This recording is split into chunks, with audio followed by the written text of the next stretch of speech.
నమస్కారం. RTI 9 news కి స్వాగతం. మెదక్ జిల్లా పాపన్నపేట మండలం ఏడుపాయల వన దుర్గామాత ఆలయ ప్రాంగణంలో వేసవి తాపాన్ని దృష్టిలో పెట్టుకుని భక్తులకు మెరుగైన సౌకర్యాలు కల్పించాలనే లక్ష్యంగా రాజగోపురం నుండి గుడి వరకు చలువ పందిళ్లు ఏర్పాటు చేసే దిశగా చర్యలు చేపట్టామని జిల్లా కలెక్టర్ రాహుల్ రాజ్ తెలిపారు.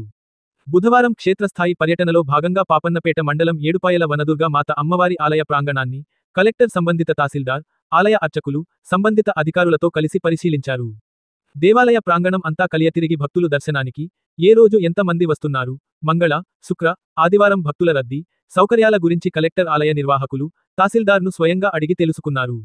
ఈ సందర్భంగా కలెక్టర్ మాట్లాడుతూ, వేసవి కాలంలో భక్తులకు ఎండ నుండి ఉపశమనం కలిగించడం కొరకు త్రాగునీరు, చలువ పందిళ్లు నిర్మాణం ప్రక్రియ వేగవంతంగా పూర్తి చేసి భక్తుల ఉపయోగాలకు తీసుకురావాలని, త్రాగునీరు అందుబాటులో ఉంచాలని, సౌకర్యాలపై దృష్టి సారించాలని హితవు పలికారు. ఈ కార్యక్రమంలో పాపన్నపేట తహసీల్దార్ సతీష్, ఆలయ ప్రధాన పూజారి శంకర్ తదితరులు పాల్గొన్నారు.